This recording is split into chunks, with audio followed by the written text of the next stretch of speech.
Hello there. We're off to college, ladies. We're going back to show you how to make money. So, real One talk. sec, going to class. One sec, it's summer, literally July.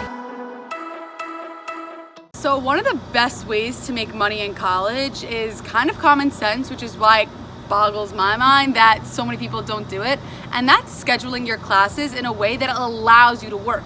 Whether that's taking all your classes in the morning and leaving your afternoons open for internships, or taking all of your classes at night and taking day jobs or morning jobs, you name it.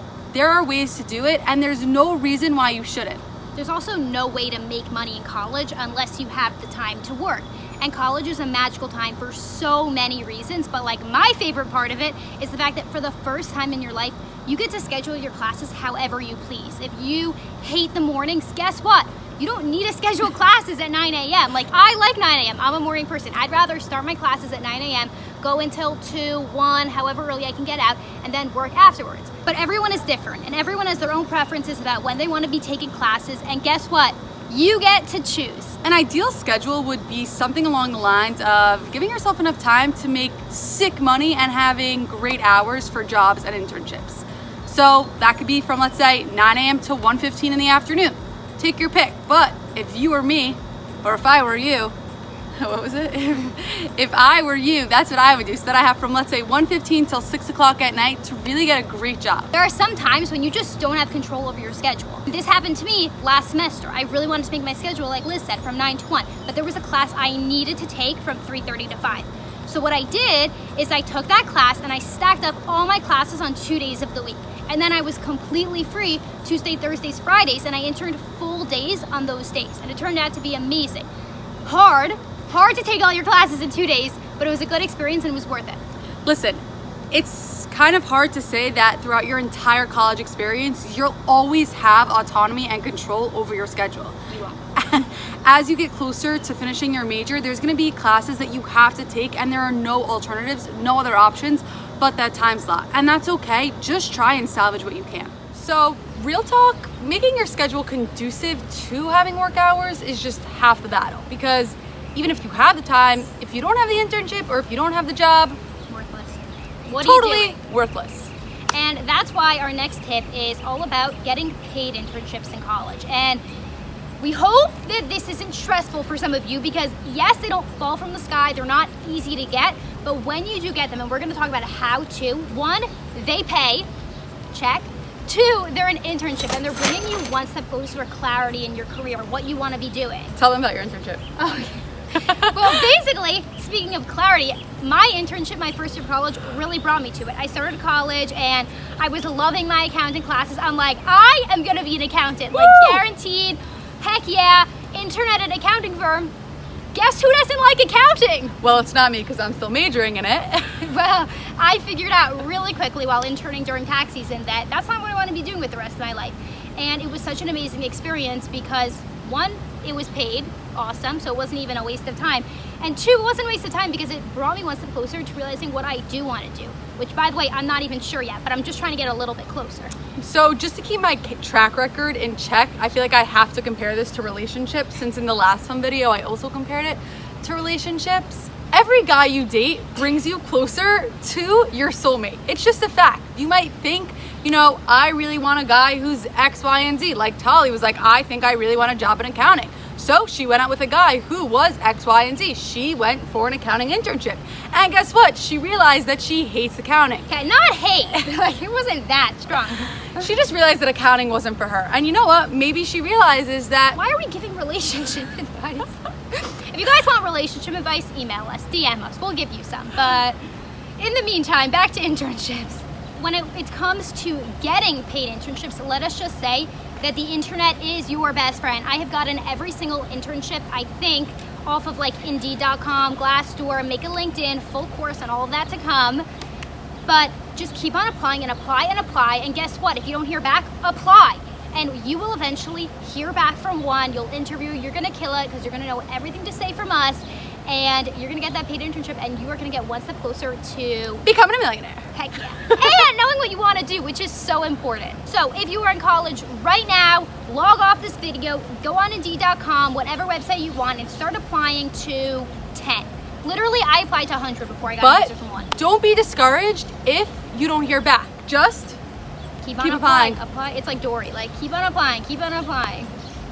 why? Because Just- she like just just keep keep swimming, swimming, just keep swimming. So maybe you took our advice and you applied to dozens, maybe 100 of paid internships, and you hear back from none. Now what? Don't cry.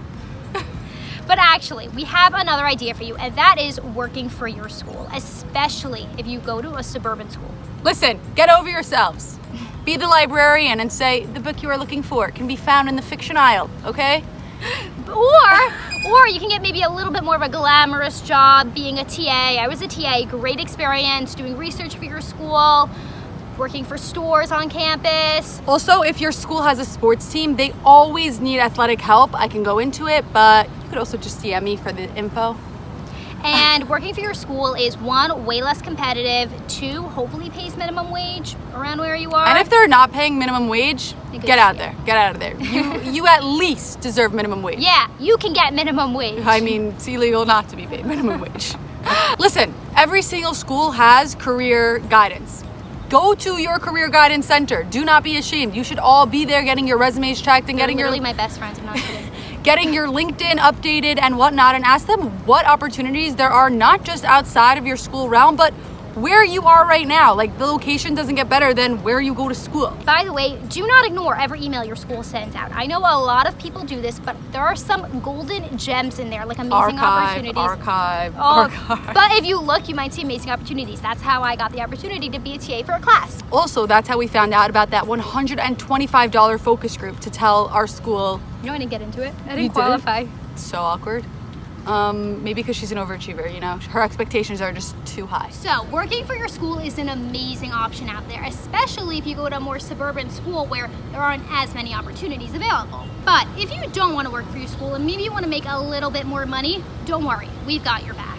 So, no matter if you're in a suburban school or a city school, you could be making money at your next door neighbor, whether it's babysitting or tutoring. Maybe it might be a little easier if you're in a city, but regardless, there are so many opportunities. Wherever you are, there's a community out there. There is a third grader who needs your help with math. And guess what? You're gonna find him and you're gonna help him. Because even I can do third grade math. So you might be wondering, how do I get these jobs? And well, we've got an amazing resource for you. It's called the internet.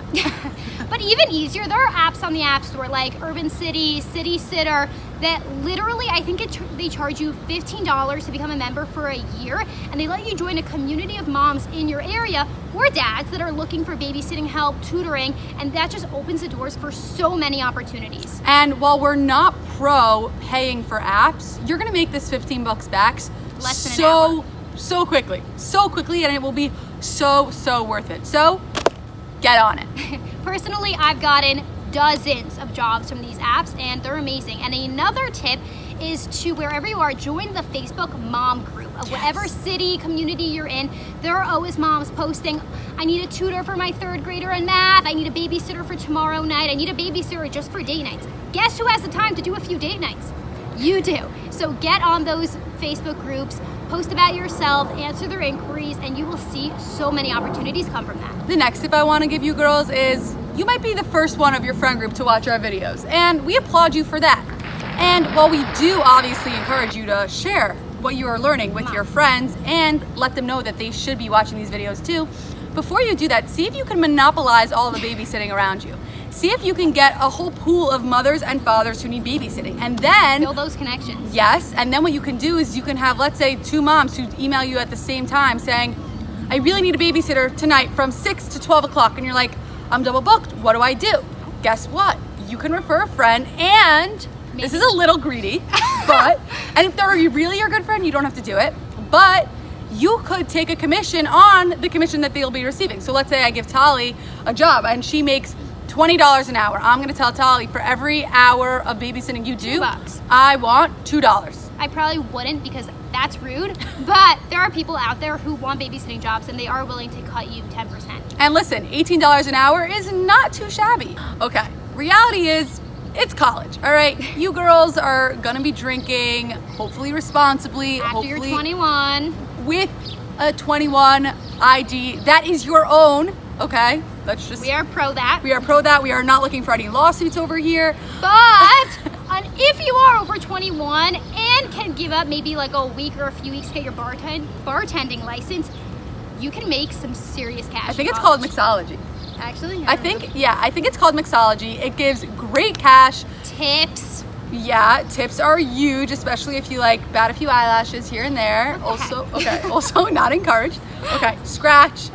But anyway, bartending is actually great money, especially if you can handle yourself, know your limits, know what you can handle, know how your environment affects you, and only do this if you think that you can handle it emotionally, physically, and responsibly.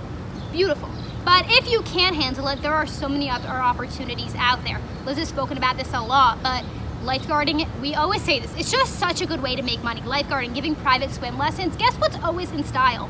Not only black t-shirt, the front crawl. Your front crawl, okay? And so many community centers, even if it's winter, they have pools inside. Kids are always looking for swimming lessons. Parents are always looking to ship their kids off for a half hour, an hour, whatever it is. So while that was parents love the feeling of their kid learning to swim. It's just, they love knowing that their kid is learning how to swim, and they will pay big bucks to do that. Yeah, it's also a safety hazard if they don't. So parents will pay up. And that was tip number 3. Moving on. Whatever major. Oops, sorry, get the picture. So when it comes to college, save as much money as you can, because the more you save, the more you earn. Oh, get it? Yeah, makes sense. And there are so many ways to get ripped off in college, to waste your money, to develop terrible spending habits that will carry through your entire life. Listen, college is all about the experience. We want you to go out, we want you to go to bars, we want you to have fun and chill with friends. But you have to know that a shot at a bar, which is what? Could be 12. I know, it's crazy. Like, what is a shot? Like this much? It could literally be $12. You know what you can get for $12 at a liquor store? An entire bottle. Okay, so not that we are encouraging drinking, but if you like that college experience, and you are looking for it pre-game in your room with friends, split a bottle, buy your own alcohol. You shouldn't be drinking at parties or bars anyway, because you have no idea the horror stories of things that are laced, and we don't have to get into it because this is not horror. This is fun. This is fun. This is called a fun video. And our next tip is a little bit more PG, and that is when you're buying textbooks, to seriously negotiate, look around, and think twice before spending even $1 on textbooks. I don't remember the last time I bought a textbook. No, you shouldn't. I'm now entering my senior year, and I've never actually bought a textbook. Actually, I did for $5 on eBay or Amazon. It was like a used one. It worked perfectly fine. Then guess what? I sold it for $5 to my friend who was taking the course the next semester. You should have sold it for 10. But anyway, different story. Listen, when a professor says, get this textbook, you need these 3 textbooks, you need these 3 books, the first thing you should do is contact someone who took the course already. Ask them, did you really use this textbook? Was it necessary? Do I need it? Can it be found online for free? Find out. Do you have the textbook, and can I buy it off you for a discounted price? Yeah, that would be the second question. If they say, yes, you in fact do need this textbook, the teacher posts homework from these textbooks or whatever it is, great. Do you by any chance have this textbook? Can I borrow it from you for a cheaper price? Can I rent it from you? Look on Amazon. They've got a whole renting service. Look on eBay, like I said, for used books. Post on your college Facebook group and say, hey, does anyone have this textbook? See if someone is selling a discounted used version of it, and I'm telling you, they will. Everyone has these. There is no reason whatsoever to buy textbooks brand new. And once you have a textbook, whether it was a mistake that you even bought it in the first place or not, you should always be selling your textbook. So at the start of every semester, you should be posting on the end of everyone. Once you're done with it, you take the final on Facebook. It's for sale. Or just after registration, so that people know what classes they're taking, you should be posting on the student forum, hey, I have the textbook for so-and-so's class, who's teaching this course. PM me if you would like the details, and if you bought it for $5, maybe you should sell it for $7. I don't know. Try and make some sort of profit on it, okay? You girls can do it. Okay, so our next tip is when it comes to housing of college. It is very expensive, housing of college. Let us tell you, especially if you're in the city like we are, it can get to be pretty pricey. So first of all, look into what subsidized housing programs are available. I know in our school, if you're an RA, a resident advisor, you get housing for free, I'm pretty sure, which is amazing. That's sick. It's literally thousands saved every single year. So if your school has anything like that, look into it. Usually it will only require a few hours of work or effort on your part every week, and that's a ton of money. Another option is to live off campus. Gather a group of 3 other friends and be like, yo, housing is a little bit of a ripoff. Let's see if we can get an apartment for cheaper. Chances are, 1, it will be cheaper. 2, it will be nicer than any student dorm. And 3, you then have like a kitchen. But even if it's not an apartment, I know some friends who in other colleges who are right near suburbs, they bought a house, okay? They rented a house and there were 7 of these guys and they just literally chilled, had their own house. It was like their So own fun. personalized frat. Like, I'm sorry, house with your best friends? I think yes. We should do that. I don't know if I can handle more time with you. Another tip for you is to maximize your meal plan. Girls, so many colleges require you to pay who knows how many thousands of dollars for a meal plan every semester. If you are paying and you get a certain amount of CAF money, I don't know how it works, meal swipes, whatever it is, use it, maximize it. You paid it already, and there is no reason to go out to eat when you have perfectly awesome, may not be awesome, perfectly edible free food available. Okay, the next one, girls.